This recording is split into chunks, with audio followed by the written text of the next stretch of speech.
This week on the Analog Circle Podcast, Nintendo President Doug Bowser gives us a small piece of news about the Nintendo Switch 2, or at least allegedly what it will possibly be able to do. We find out who the writer is on the upcoming Iron Man project from Motive Studio. That should be very interesting. People are outraged by PlayStation's add-on Blu Ray drive. What else is new in life? We get a little bit more news about that. And shout out to Sarah Bond and Mad Booty. They have both got promoted inside of Xbox. All of these stories can be found here and more in episode 184 of the Analog Circle Podcast. I am your host, Kiaun Mitchell, and I want to say thank you so much for being here. It is truly appreciated. I definitely apologize for my tardiness this week, but sometimes life happens. So for you guys that are here, thank you. Thank you, and I'll say thank you. Yeah, without y'all, the show is not worth doing. But anyway, I'm not going to hold you guys up. You guys know how I like to do it. I like to try to get you guys in and out of here within an hour, and I have not been successful thus far. So this week I'm going to give it my all, and let's see if we can get each other out of here in an hour or less. Let's see what happens. So let's go ahead and let's get started with Alan Wake 2. Now, the game has officially released by now, but I wrote the story a little earlier. But this story, it has been reported that around 23 to 25% of the PC gamer population won't be able to run the game due to the requirements. And this is based on an entire article that I found from Digital Trends that said to get 1080p and have the game running at 30 frames per second, you'll need at least, this is crazy, at least a RTX 2060 or RX 6600. And that's with NVIDIA's DLSS or AMD's FSR2 set to the quality mode. And to put that into context, that's for the low settings. Dag! Low settings, god dog it. But we're going to keep on moving on just a little more forward. But remember that, keep that in mind. That is for low settings. Now, if you want ray tracing, you need bare minimum a RTX 3070, which I priced it out, and that alone costs $490 on a good day. So to get that ray tracing, again, you need a RTX 3070 or a Radeon RX 6800 XT, which I actually looked for that as well, and that is $400 on sale. Yeah, you heard me right, on a sale. $400 for that alone. Now, as far as the console versions go, Remedy Entertainment's communications director Thomas Pua took to Twitter and said this, and I quote, "Folks worrying about the console version of Alan Wake 2, SMH, or shaking my head, and I am smiling. As I've said, we've taken great care of consoles and focused on those. I think most of you will be very positively surprised." End of quote. Now, he also mentioned that there will be a performance mode available on console to run the game at 60 frames per second with some visual cutbacks, though. But it's worth noting the Series S. Oh man, y'all already know about the Series X. What a tragedy! But the Series S won't have a performance mode at all. Now, he also mentioned that the DualSense will be implemented into the gaming experience. Oh, that's gonna be nice. Making it so you feel the raindrops, the haptic triggers. You know, they will actually help you. Now, the haptic triggers will help every weapon feel different from one another. Or if you don't like the haptics, you can always turn it off. Now, the DualSense will extend to PC with the same features. You know what, guys? We're going to have to talk about this. I mean, shout out to Alan Wake 2. Shout out to Remedy. Those guys have done an amazing job. Yet another fantastic game has released this year. This has been one of the most stacked and most memorable years in gaming I think I have ever witnessed. I mean, God, dog, Alan Wake, Remedy, congratulations. Just congratulations. And these guys really told the mark this year. They truly, truly did. It's another thing that I want to give you guys an update on as far as Alan Wake 2 goes. I actually got this other part of the story from Windows Central. I think Jazz is over there. I don't know the brother, but shout out to him. He does really good work most of the time. He really does. It says, let me see, the game, Remedy is currently working on a photo mode for Alan Wake 2 and a new game plus referred to as, quote, final draft. Will have, end of quote, but it will have extra manuscript pages and more to find. Let me see. Yeah, it says more will come in the future. I just butchered the heck out of that. But Remedy also confirmed that 2 story expansions are on the way. One is called Night Springs, that will have players undertaking several episodes of the tutorial in-universe TV show as multiple different characters. That sounds real interesting. And the second one is called Lake House, which follows events at a research facility on Cauldron Lake where things go wrong.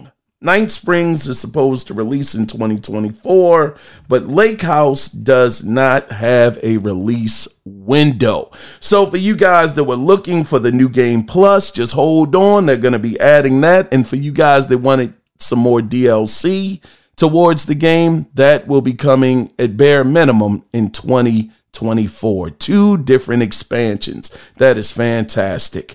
You know, guys,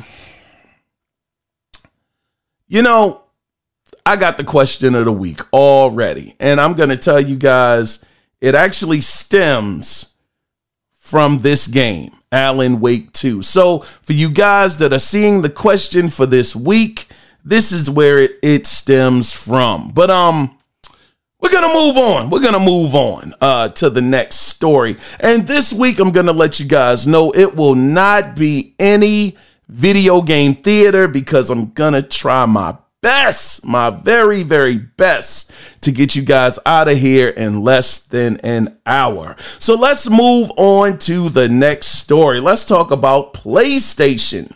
So it looks like Insomniac has a lot to celebrate because it has been reported that Spider-Man 2 has become the fastest selling PlayStation Studio game over a single day period, selling more than 2.5 million copies. Now, these numbers include individual sales, pre-order sales, and PS5 bundles.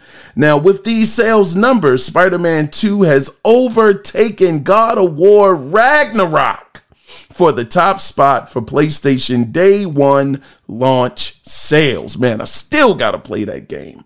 But now the jury is still out on whether Spider-Man 2 can beat Ragnarok's debut week sales in total, which came out to 5.1 million copies. I think we'll definitely hear more about this later on during this week, because this week, I believe, what is it, Friday? I believe that will mark the 7-day period for Spider-Man 2 being released, which will be 1 week later.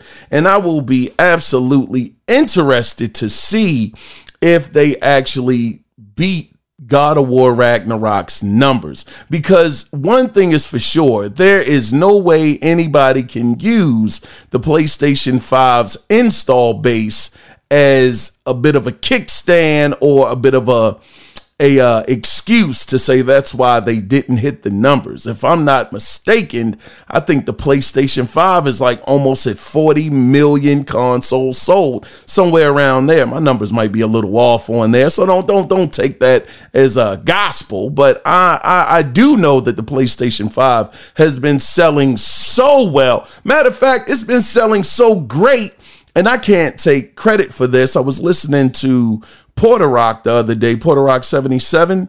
Shout out to that brother. He was saying that over in France, and he had pulled up the article and everything. So it's not one of those things where he's just trying to bash Xbox. He actually had receipts, but it showed that PlayStation was ahead like 9-1. It was a 9-1 ratio over in France, man. And I understand that might not be their strongest market, but 9-1, God, dog, times are hard for Xbox overseas. My goodness. But we're going to move on, man. We will see if Spider-Man actually does break the record of 5.1 plus million copies sold, and it's Spider-Man. Brothers, Spider-Man 2 is very much so anticipated.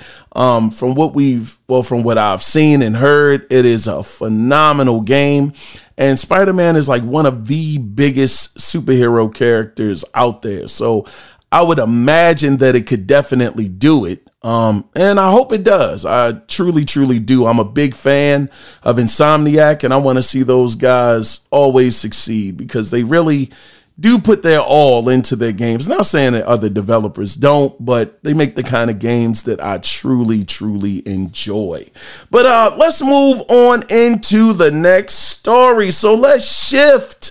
And by the way, I want you guys to know that I got this next story from Metro. But let's shift to Nintendo. So even though we still have no official idea of what the Switch 2 will be capable of, we have got an official statement from Nintendo of America president, Mr. Doug Bowser, where he implies that the Switch 2 could be backwards compatible. Where he said, quote, "But the one thing we've done with the Switch to help with that communication," and in parentheses, they put transition, that's a very key word right there, transition, is the formation of the Nintendo account. In the past, every device we transitioned to had a whole new account system. Creating the Nintendo account will allow us to communicate with our players. And if and when we transition to a new platform to help ease the process of transition. End of quote. So with Nintendo keeping the same account system, this would also mean you would be able to transfer your digital Switch games over to the newer console, which in itself leans into the idea. Now, of course, this is an official word from Doug Bowser, who is, again, the president of Nintendo of America. So he said this, so I'm only going off of that to say again, this leans into the idea that backwards compatibility will be involved in the next iteration of Nintendo's next gen console, or if it is that, a hybrid. So this would be a first.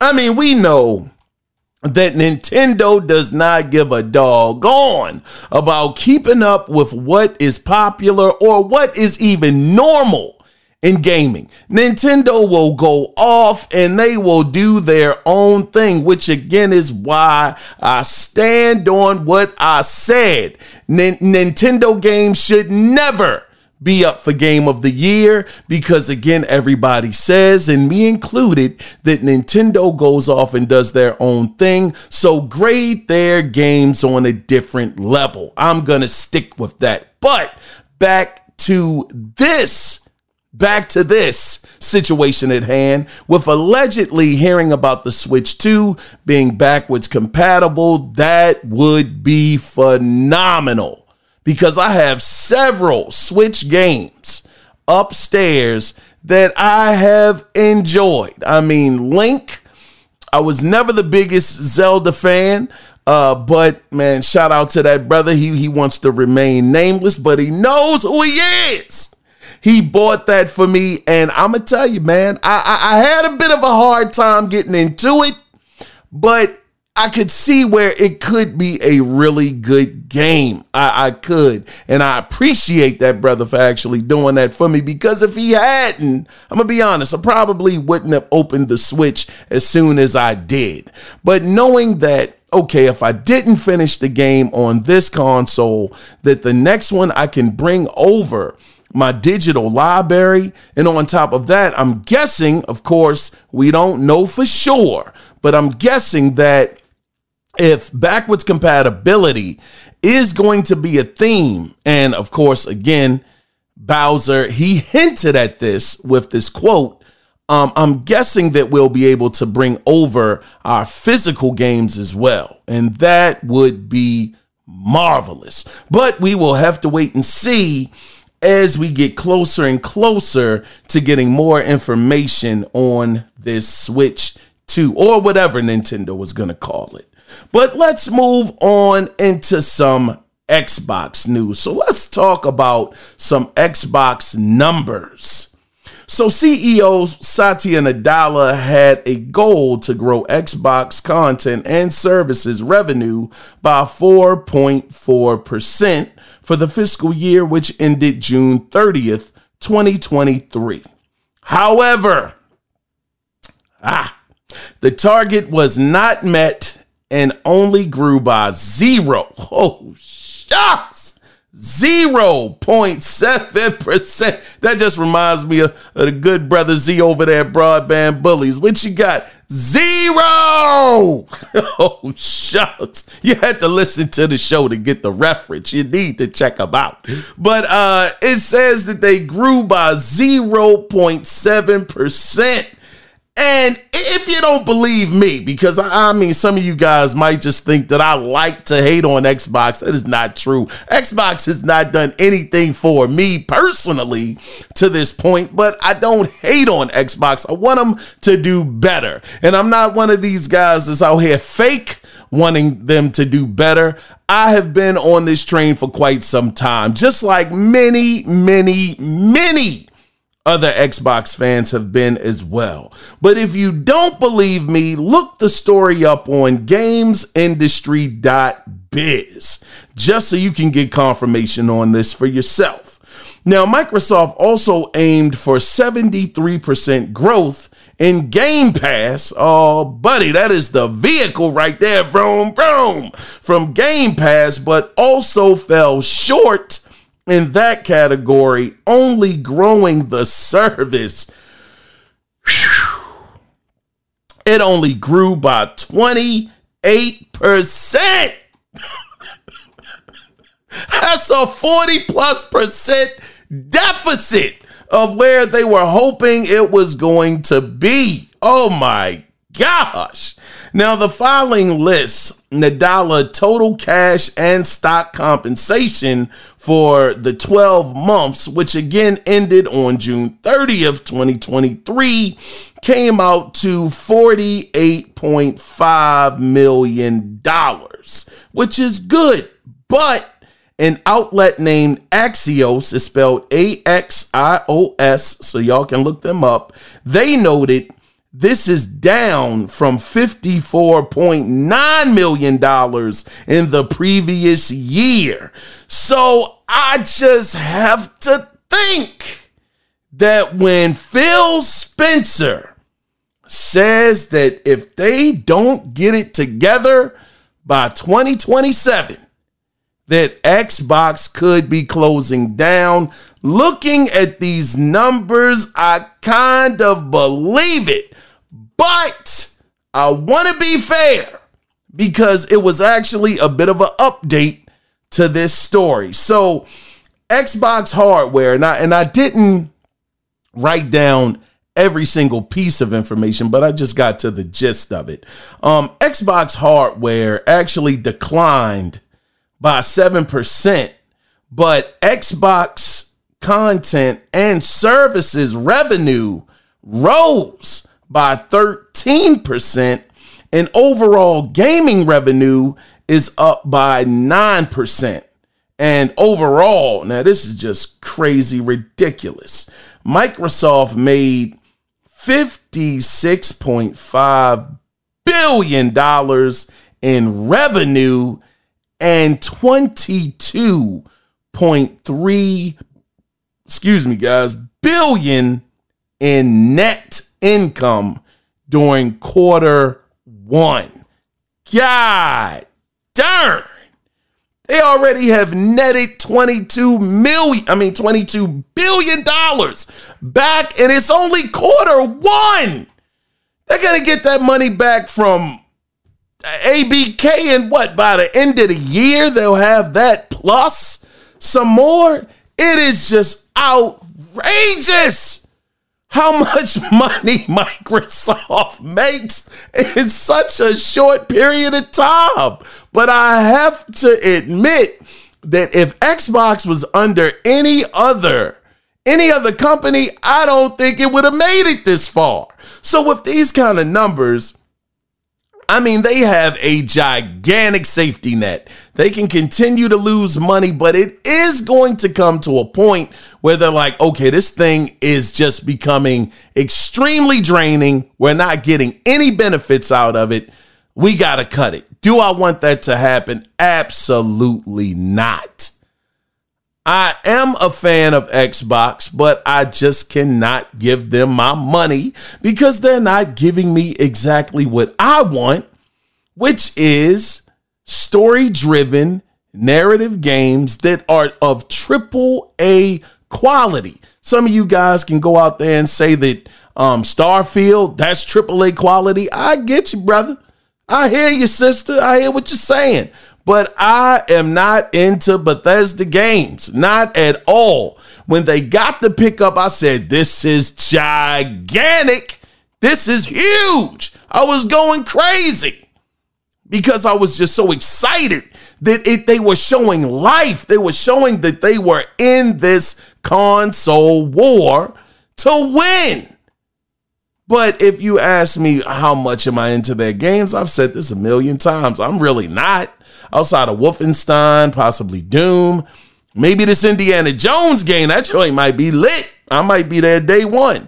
But as far as them as a publisher as a whole, not really for me. So with them, that's just a wash. But I'm looking forward to seeing what Ninja Theory is going to do with Hellblade 2. I believe that has a lot of potential on top of the new Fable from Playground Games, I believe. Once those games are released, if those games show great signs of being that AAA quality that I'm used to getting on PlayStation, then that's when I will buy in to the Xbox brand. But for now, I'm sitting back and I'm waiting. Now, granted, I ain't gonna hold you, brothers and sisters.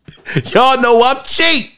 So if the Xbox goes on sale on Black Friday, the Xbox Series X, and it's at that right price point, oh no, I might be standing there in line rubbing my hands together like Birdman. I don't know. You never know. Let that thing drop down to about $34, $50. I don't know if that's possible. I just might jump in there.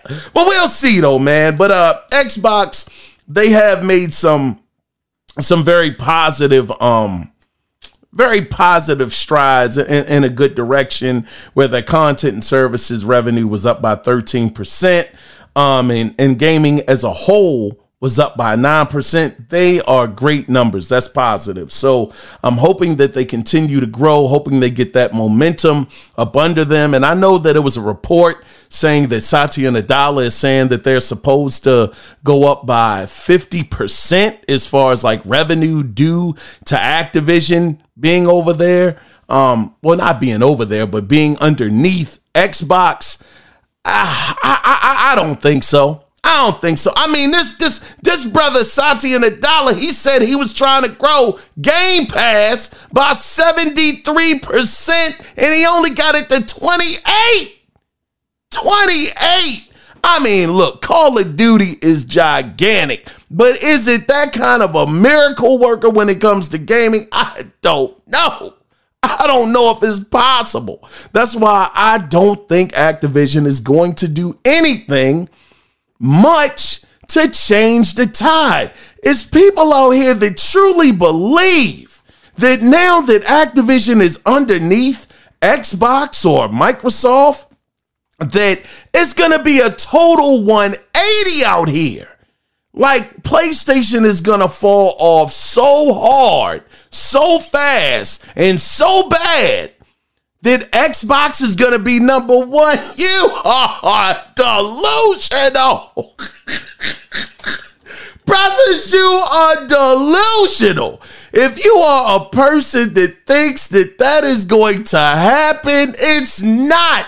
This generation is a wash. I'm here to tell you, Xbox is not going to make a comeback this generation. The best thing that they can do is look for next generation to come around and try to get back into the driver's seat, because it is not going to happen this generation. If it does happen, oh my goodness, man. Listen, I would have to eat some of that crow, some of that black bird. I would have to eat it if they did make some kind of miraculous comeback, because that's what it would have to be. It would have to be miraculous, because people think that PlayStation is going to stop making the games that people want. You don't think another Last of Us is coming? You don't think, I mean, it might not come, but Uncharted or whatever Naughty Dog is working on, or Ghost of Tsushima Part 2. I mean, you guys don't really think that PlayStation is going to stop doing what they do best, right? And give Microsoft a chance to come back and all. Man, you got to be crazy. Anyway, I don't see it happening this generation. I doubt it.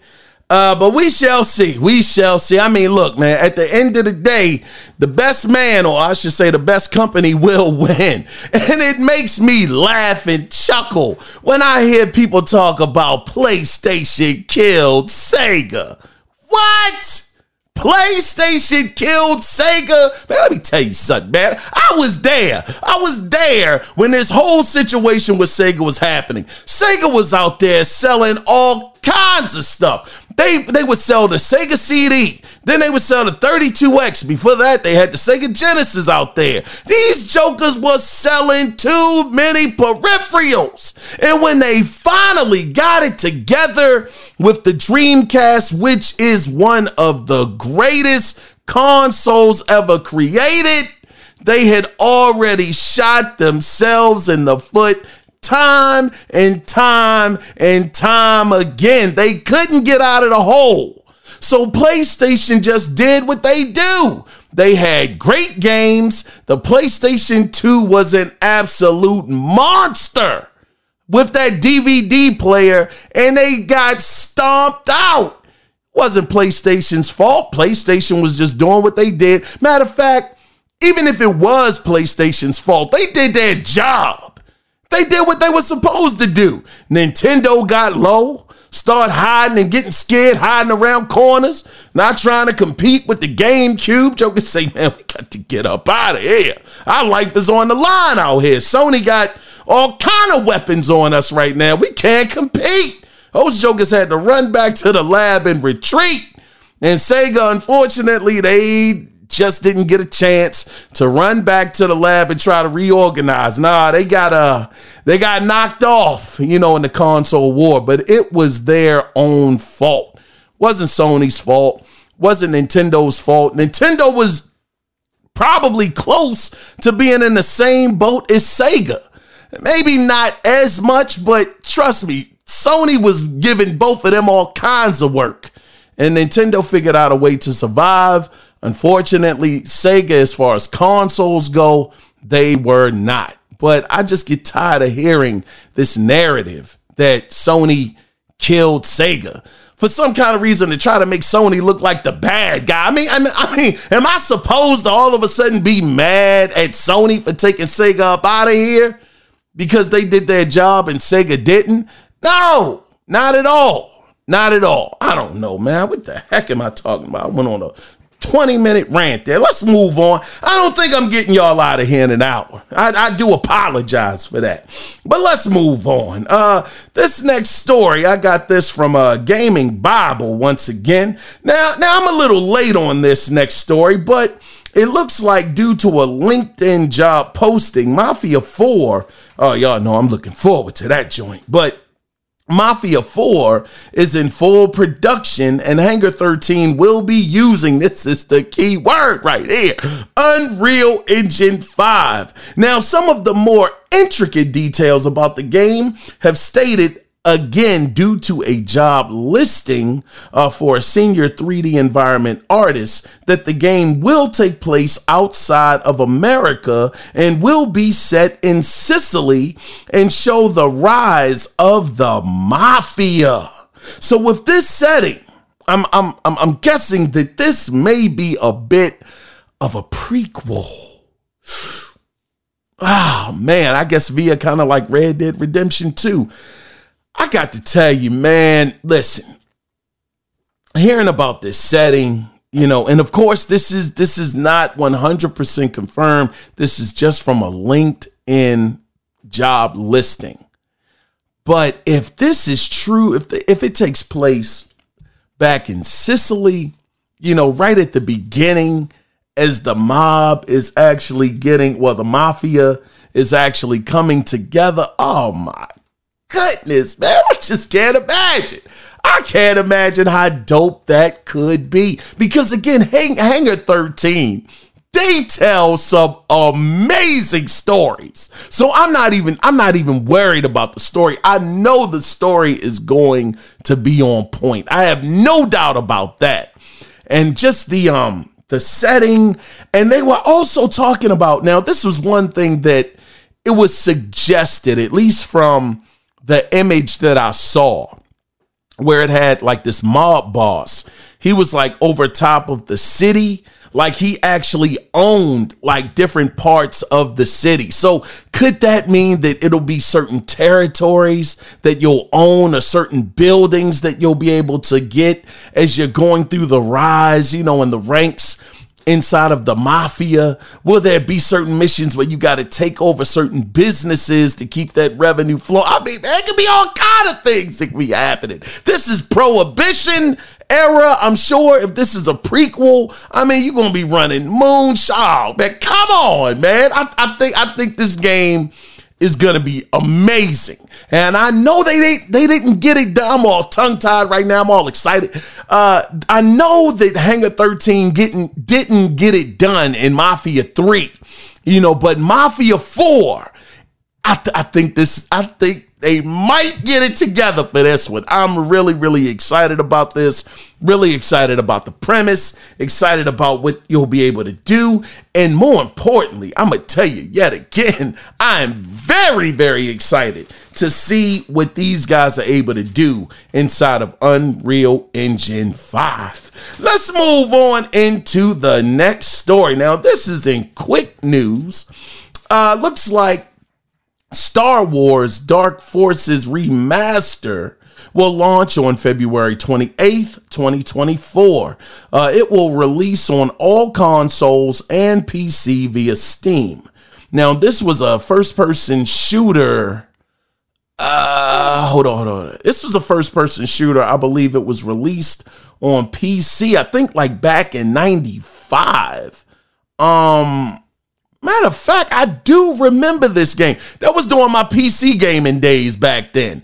But yeah, back in 95, I remember this released. Yeah, some of you guys may be familiar with it. But if you're interested in what some of the extra features are going to be that they added to this remaster, the game will run up to 4K resolution at 120 frames per second on modern gaming devices. So that's for any of you guys that really enjoyed that game back in the day.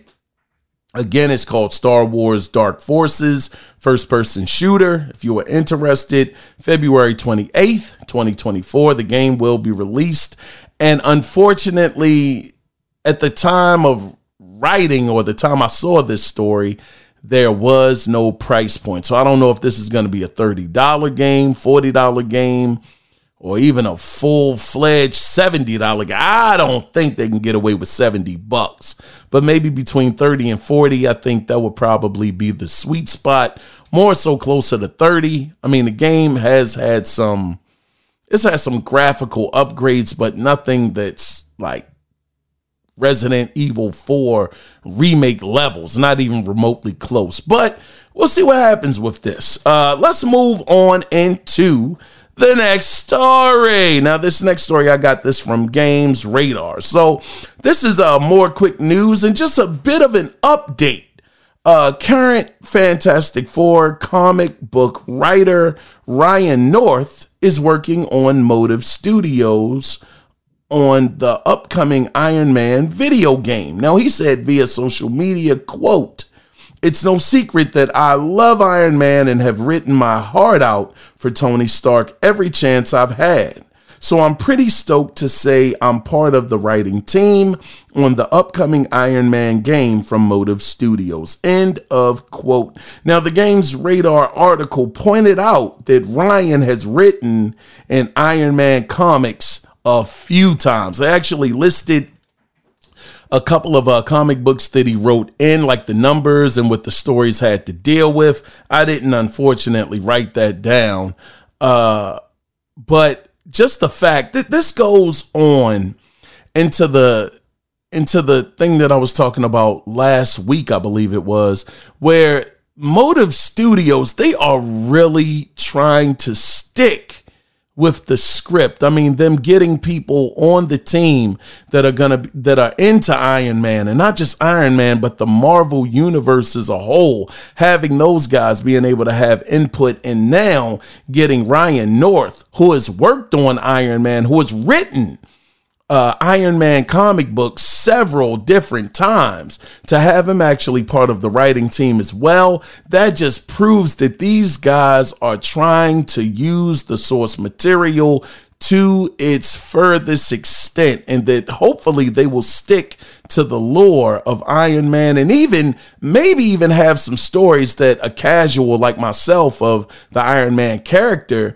can get into, and really be able to find out the inner workings of the character. I mean, I know basic knowledge about Iron Man from the films, the Marvel films, but outside of that, I have no idea about the complete lore of what Iron Man is about. So having a writer that loves to write about Iron Man, actually has a reputation of writing some good stories pertaining to the character, this just further shows that these guys are really, really giving it their best foot forward to make sure that they do right by the character in video game form. So I'm very, very excited. Once again, that game is being developed in Unreal Engine 5 as well. So we'll just have to wait and see when, Motive is ready to release some video or some more. Man, I would take some still screenshots at this point. But again, we know that this game is quite a few years away,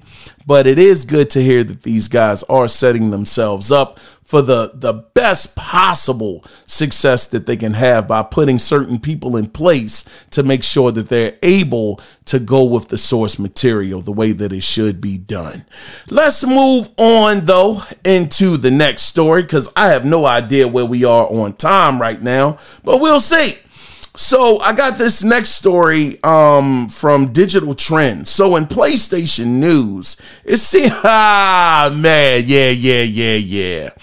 Man, there seems to be some outrage out in the gaming streets. Oh, man, what else is new?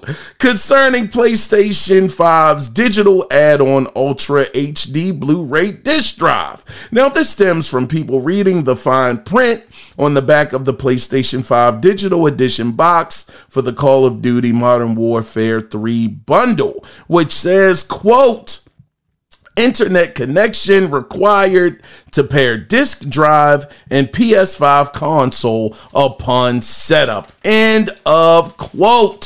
So people ran with the idea that the disk drive must have some kind of DRM in it, but that's not the case.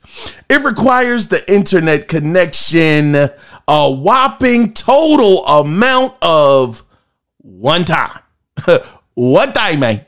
One time. Now, to me, the outrage should be that Sony upped the price of the PlayStation 5 digital version by $50. And just to put this in perspective, now, I'm more upset about that. Look, this thing with DRM, what's it called? Digital rights management. I don't know the name of the thing, but, it has to do with digital check-ins and all of that stuff. We do that already. I understand that not everybody has internet and things of that nature. I get it, but it's one time. People made it seem like we were going back to the Xbox One days, having to do check-ins daily, but no, it was one time. So for any of you guys that are mad about this, outraged, I can't believe Sony would do such a thing. Why not? Why can't you believe that they would do such a thing? They are a business. They are a company. They are in this thing to get all of our money by any means necessary. Any way possible that they can get your money, they will get it. That's why they are selling this not hard drive, but this disk drive for people that may not want to have the disk drive when you first start. They want the digital version, and then later on, hey, you might want to pick up this drive so that you can get your physical games. Now, this is the thing that this like kind of egregious, though, I will say. I will say, listen, if you are planning on, if you think that you will one day want to have a disk drive on your PlayStation 5, then I suggest out the gate that you just get the PlayStation 5 physical version, because if you mess around and you get the digital version and all of a sudden you're like, oh man, buddy, I want that disk drive right now, you're going to pay a total of $530, which is $30 extra versus what you would have paid. I mean, of course, that's not even including taxes, but $530 for the same console you could have paid $500 for from the beginning, because this disk drive is what, $80, and you add the $450 up to the plus the $80, you had $530. So if this is something that you were interested in, man, just get the physical right off the bat. Get the physical, Anyway, I mean, oh man, I didn't write this story down, but I did hear, speaking of price hikes, that that Microsoft, they tried it. They tried it. They were about to raise the price. And what was it, Brazil, I believe, man? And somebody said it was supposed to be like $750, some kind of crazy price, but I think they already course corrected. Somebody called them out about it, and they have done their part to correct that error. I don't know.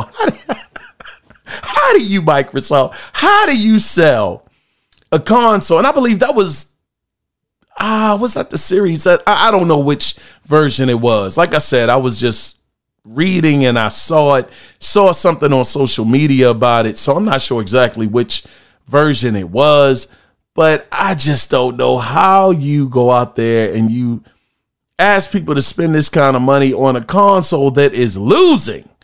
I mean, you should be trying to lower the price. But then again, look, they are a business. They are a company. They're going to try it. They're going to do what they can do. And that's the one thing about it. These businesses, these companies, they only do what they're allowed to do. You know, I mean, PlayStation, they've upped the price by $40 of PSN, and they still haven't truly shown what the extra money is really paying for at this moment in time. Excuse me. Now, granted, they may have plans that are in the works, but nothing is concrete right now. So you're paying that much money, that much more extra, and you don't know exactly what you're getting for your extra dollars. But they do it because they can get away with it. And you remember, man, this was a couple of years ago when Xbox had tried to do the same thing with, what was it? Xbox Live, I believe. They were trying to raise the price up. People got mad, start rioting. That actually worked. They were like, all right, calm down. We'll fix it. It happened in less than 24 hours. They fixed it. So again, these companies only do what we allow them to do. Sometimes it is business. I get it. You know, but that's not my concern. My concern is getting the best bang for my buck and, you know, making sure that I am supporting devices or companies that actually align with what I actually want personally, which is hence again why I do not have a Xbox Series X at the moment. I would love to get one because I've always been a multi-console owner. But I'm just not going to give you my money just because, you know, I am a fan of what you do, but I'm not a fan of what you're doing currently. So anyway, we'll see what happens further on down the road if this will continue to be a problem for some people. But for the record, again, before we get off of this topic, if you're thinking that you're going to cave and want the physical discs, just go out and buy the PS5 physical edition for $500 and save yourself $30. Let's move on into the next story. Then again, I can't say that because before I move on to this next story, and we're almost done, but not everybody has the $500. $50 is a big difference, you know, between one versus the other. Some people just don't have it like that. Others do, but especially in this economy with, oh my goodness, the high prices of just food alone, not everybody has that. So, you know, get in where you can fit in, and then possibly later on, if you do want to get the disk drive, you could, you know, get that when the timing is right, when you actually have the money. So yeah, I said that, but that kind of situation isn't ideal for everybody. So, you know, get in where you can fit in at the end of the day. But let's move on into the next story. Let me see how many more stories I got left. Yeah, we almost done. Did I get us out of here in an hour? We will see. But in more Xbox news, a huge congrats. And I got this from GameSpot, this story. But a huge congrats to Sarah Bond for becoming the president of Xbox. Now, her responsibilities will include overseeing a variety of teams spanning devices, player, and creator experiences, platform engineering, strategy, business planning, data and analytics, and business development. Now, she actually responded to her getting this promotion by saying on Twitter, quote, "Xbox, it's an honor always." And I put she put a heart emoji at the end of that. So she just said it's an honor always. Yeah. So congratulations to her. That is fantastic. And just on a side note, for Sarah Bond, I know she's kind of come out of nowhere.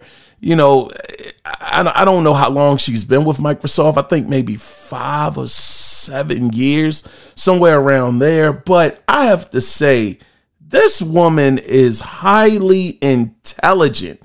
She holds a BA in economics from Yale University. Yale University. I said, God, dog. And she has a MBA from Harvard Business School. Two of the biggest Ivy League schools you could ever get accepted to. And she has doggone two different degrees from each. Well, one of each. God, dog, that is a lot of schooling. Man, you know, I did some research, not on Sarah Bond necessarily, but just what they have to go through, like students have to go through when they go to Harvard or Yale University. And of course, I could never get accepted. I mean, not even on my best years. I was like a 2.8, maybe a sometimes, and I do mean extremely rarely, I might have held a 3.0, but I was mostly a C plus student. That was on a good day. A great day would have been a 3.0, but I think I'm lying to y'all about that. I think I was always a C plus student. So it's no way I would get even remotely looked at to go to Yale or Harvard. But I've always found it interesting to know what you actually have to go through when you get to these Ivy League schools. And, you know, just looking at some YouTube videos, and this had nothing to do with Sarah Bond. I had just been looking up some of these universities way before I found out that she had actually attended these. But they say it is extremely stressful. These are students that actually have 4.0 grade averages, and they go to these Ivy League schools, and they said they feel like they're not even that smart when they get around certain students and what they're able to do and what they're up against, you know, being up all night, studying, just the pressure. You know, the pressure breaks a lot of people, but those that actually hang in there and they actually graduate, they say it was well worth, you know, the effort. So I'm just saying that this is the makeup that she comes from. So this woman is extremely smart. I believe she worked at T-Mobile for a bit of time at one point. I don't know exactly what she did there, but just her knowledge of at least book smarts, hopefully it will transition into her actually making great decisions when it comes to the Xbox brand. But she wasn't the only one that actually got a promotion, because Matt Booty has been promoted as well. He's been promoted to, he's been promoted to president of game content and studios, where he will oversee ZeniMax and Bethesda.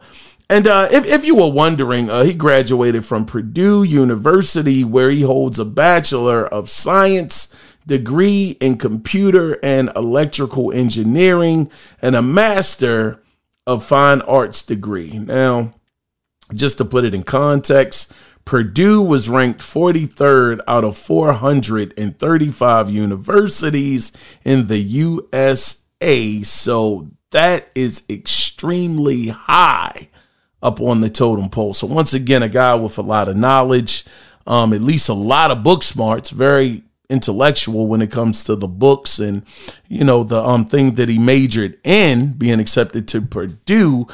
But now he finds himself being the president of game content and studios at ZeniMax and Bethesda. I'm be honest, man. I'm gonna be honest. I don't know, brothers. I don't know, man. Listen, Matt Booty, I thought this was his job already, overseeing these different projects. And brothers and sisters, we see what we've gotten so far. It ain't been much. I don't know. I'm nervous right now. What is Matt Booty going to do? Are we going to see Wolfenstein? Are we going to see Doom? Are we going to see the next Elder Scroll in our lifetime? At least in my lifetime? I don't know. We just don't know what's going to happen. Matt Booty, I'm rooting for you, brother. I'm hoping that you can definitely give us something amazing. The leadership will be there because I mean, listen, man. Listen, brothers, I don't have a lot to go off of on Sarah Bond too much. All I can do is hope and pray that she will definitely do her job, and we will get some great stuff from Xbox with her actually being the president. Did I read that right? I want to make sure. Because you know my memory is always shot. So, Sarah Bond, yeah, the president, okay, of Xbox. God dag. Oh man, I don't have much to go off on her. I know that she did a couple of indie games. I think it was under her. Ori was put on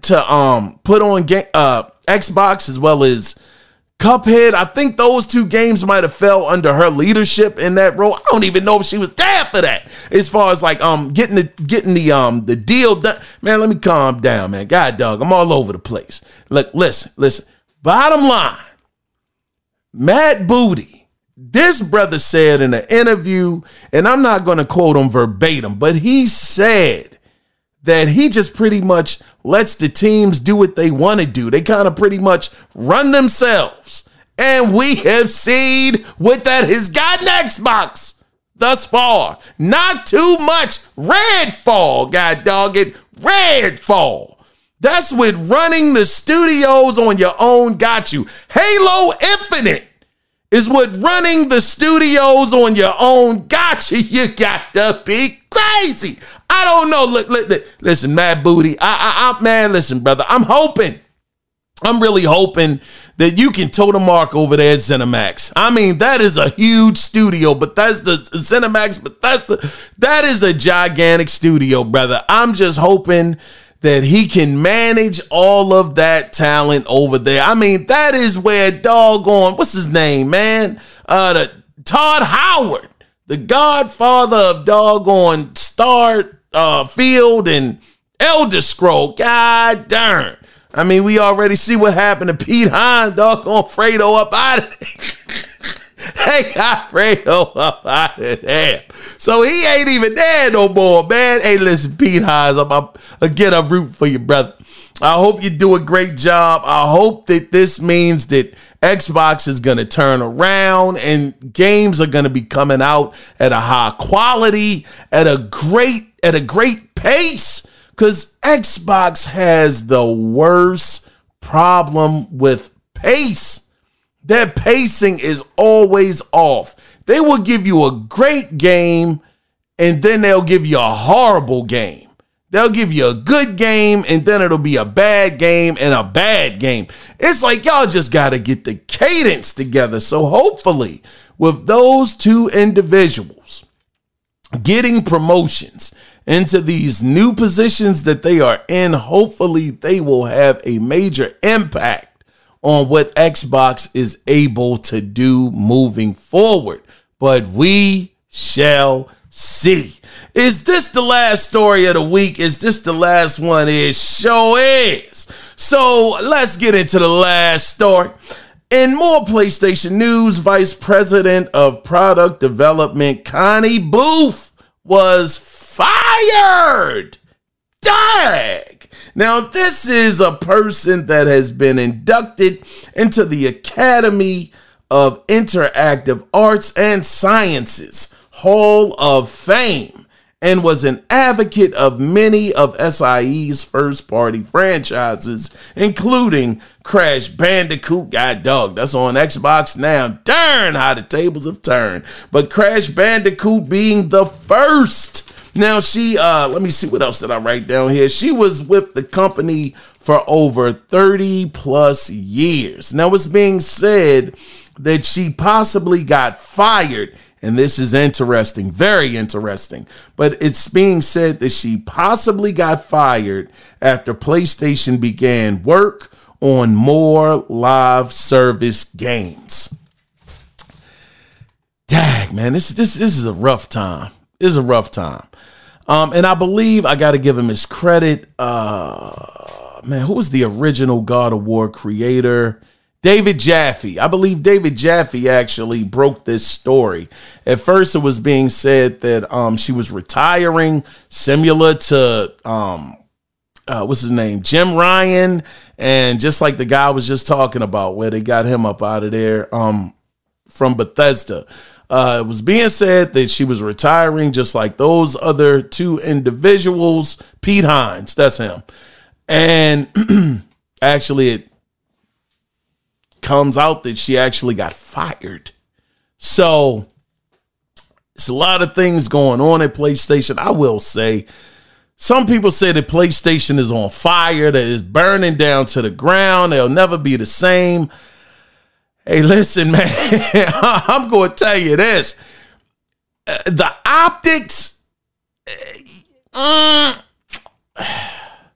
optics look interesting. And I know I say interesting a lot. And that basically means that it could be some truth there. It could be, but I'm not fully convinced that it's burning. Not yet.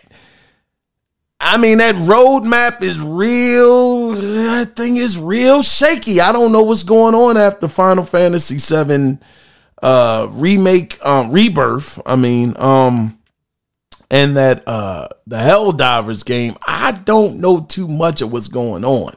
And usually they give you a great roadmap. So is Sony on fire? God, dog. I don't think so. But I think it's a lot of internal struggle that's going on. I mean, look, we've heard about I was going to save this for the next podcast, but I'll just be surface level with it. But they were talking about already how Bungie is being laid off. A lot of their employees over there at Bungie are, excuse me, guys, are being laid off. And, you know, people are going out on Twitter or X, whatever you call it, saying that they were let go. I mean, it's a lot going on, man. I mean, Little Big Planet, who are a Media Molecule, they're being laid off as well. Yeah, man. I mean, listen, look, they don't have a president right now. I mean, they'll have a temporary president that'll be coming in to fill the shoes of Jim Ryan, but I don't think he'll be the permanent replacement. That's happening. I mean, it's like quite a few moving parts going on right now. And then Connie Booth, who was there for over 30 years, gets fired. God, dog. Yeah, that's a lot. That's a lot going on behind those walls. I mean, only time will tell. That's all I can say. So, I mean, I don't know. Maybe it's smoking right now. Maybe it ain't a complete fire and burning down, but maybe it's a little bit of smoke in the room. It might be a little bit of smoke happening right now. If they don't get it under control, it could definitely turn into a full fire, you know, of the greatest magnitude as far as the PlayStation brand goes. But, things looking a little weird over there at Sony right now. We ain't got a roadmap or nothing. But anyway, that is the end of the gaming news. Now, like I said, it's not going to be any video game theater this week, which is going to lead us into the question of the week. And of course, I told you guys that it stemmed from that Alan Wake article, seeing how much PC gaming costs. I did a little bit of research, and well, let me get to the question quickly. Is PC gaming worth the money? I want to play this clip for you guys from Digital Foundry to let you hear their thoughts on how Alan Wake on the PlayStation 5, it was just the PlayStation 5 version, guys. I don't know quite what the Series X version did, how it stacked up to PC, but I want to give you guys some context. They were comparing what the PS5's performance was as compared to the PC. So let's get into that clip right now. Alex will have more on the game's path tracing in subsequent videos, but my personal impression is that console players aren't missing out on an enormous amount by sticking with their PS5 machines. I was worried that we'd be seeing a repeat of the Cyberpunk 2077 situation, where PC players get an incredible path trace experience that the consoles come nowhere near replicating. But that's not the case here. In Alan Wake 2, the PS5 presentation looks awesome. It's just that the path trace experience cleans up flaws that do exist in the PS5's lighting. And image quality is superior, of course, as you might expect with the DLSS-driven image on PC. The path-traced PC version does look a lot better, but it doesn't embarrass the consoles, which is an important distinction. Alex? So yeah, they actually said that it does not embarrass the console version. It doesn't embarrass it. Now look, I'm not crazy. I understand that PC will always have an edge. But the thing that I'm questioning right now is it worth the money to have just a bit of an edge? Now, listen, the other thing that I wanted to do was I wanted to do some research on how much an actual gaming PC would cost where you could really run games of today, because we know that as this generation moves on more and more, PCs have been becoming more and more demanding when it comes to games. Now, granted, some people could say it's because it's not what's it called? Oh man, optimized. It's not optimized correctly, which is why you need so much more power behind the PC. But look, the specs are the specs, so what I did was I did a little bit more research to find out how much the average PC would be. So I looked this up from Google, and this is what Google actually said. Between $1,000 and $4,000. According to iBuyPower, the average gaming PC price will typically fall between $1,000 and $4,000 when considering a budget.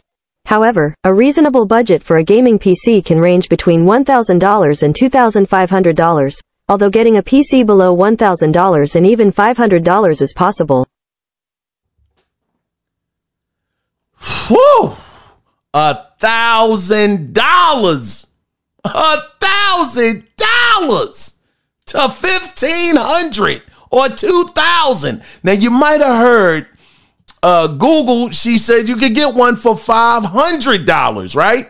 So I said, okay, let's be fair. $500 to $500. Look, let's do a comparison and let's see how that actually works out. Well, I went online and actually went to YouTube and I found, and of course, listen, I want to put this out there. It was one video that I saw. So this does not speak for every single person that's in the PC community, but I looked up this channel. It's called Open Surprise. That's the name of the gentleman's channel. And he said this about PC versus PS5 when it comes to the price point. So we'll play that clip now. So there you have it. This is how a $500 PlayStation 5 compares to a $500 gaming PC. The PS5 is a clear winner. I guess this just shows that PC gaming can't match the value of console gaming. I mean, console gaming is the best value proposition, especially for those that aren't that tech savvy and don't like to mess around with settings and want something that works out of the box. Now, I could have went even further and compared the $400 PS5 digital to a $400 gaming PC, but I had a hard enough time finding a decent spec PC at even $500 that can run all these games, so a budget that's a whole $100 lower would be a disaster. There you heard it. Now, again, that is just one guy. I'm not on here trying to say that that's the end all be all. But he put out there that he was gonna do the $400 PS5 digital, which of course is no longer that. It's $450 now. Excuse me. But at that time, 2 months ago, when this guy actually did this video, let me make sure it was 2 months ago, so I'm not lying to y'all. Yeah, 2 months ago, said that he made this video on August 6th, 2023. So yeah, he said that he could have done that, but that would have been pretty much impossible to find a PC for $400 to compare with the PlayStation 5. So That is my question to you guys. I would love to get you guys' answer. Now, of course, you got the PC Master Race guys out there that are going to say, well, we have ray tracing and we got all of this fly stuff that is happening, DLSS 3 or whatever. I think some of that might even be on console now, but they'll say that they got all of these bells and whistles and all of this stuff. But at what cost? At what price point? To me, I remember hearing this guy from Capcom. Now, this was over a year ago, and y'all know my memory is shot. It's terrible. But I remember him saying, and this is not going to be verbatim, but you can look it up. Capcom developer talks about PC versus console. And he said pretty much it is no reason to get a PC today with the way that the console specs are. They're so close together that you spending that extra money would almost, now he didn't say it would be a waste. He just said that it's not that big of a difference, if you're going by money and getting the bang for your buck. So I want to know you guys' opinion on this. Is PC gaming worth the money? You can call into the show and leave a voice message at 443-380-0281, or you can email the show. And the email address is simply the Analog Circle Podcast at gmail.com. Use one or two of those outlets to let your voice be heard. Anyway, guys, I was your host, Kiaun Mitchell. Truly want to thank you guys. And again, I want to apologize for my tardiness, but we will be at it again later on this week, Sunday, when I record the next episode. And the reason why I was late on this episode was because I had a party. I had a party on Saturday night. It was a blast. It was an absolute blast. I didn't get to bed until 7 o'clock the next morning, and I still had to keep cleaning up. The party went from 7 at night to literally 6 o'clock in the morning. So by the time everybody left, shout out to everybody that made it out. But to those people that left, once they left, I was up for like another 35, 40 minutes. Went to sleep for about 2 or 3 hours, had to get back up, had to finish cleaning. I was no way I was going to be able to record the podcast and go to work. It was impossible. So that's the reason why I'm so late getting this up. But again, thank you guys for being here. I truly, truly appreciate it. And as always, before we get out of here officially and put that bow on it, always remember, it is not about the consoles. It is about the games. So until next week, or later on this week, actually, when we do it again, you guys take care. Be safe out there. Bye-bye.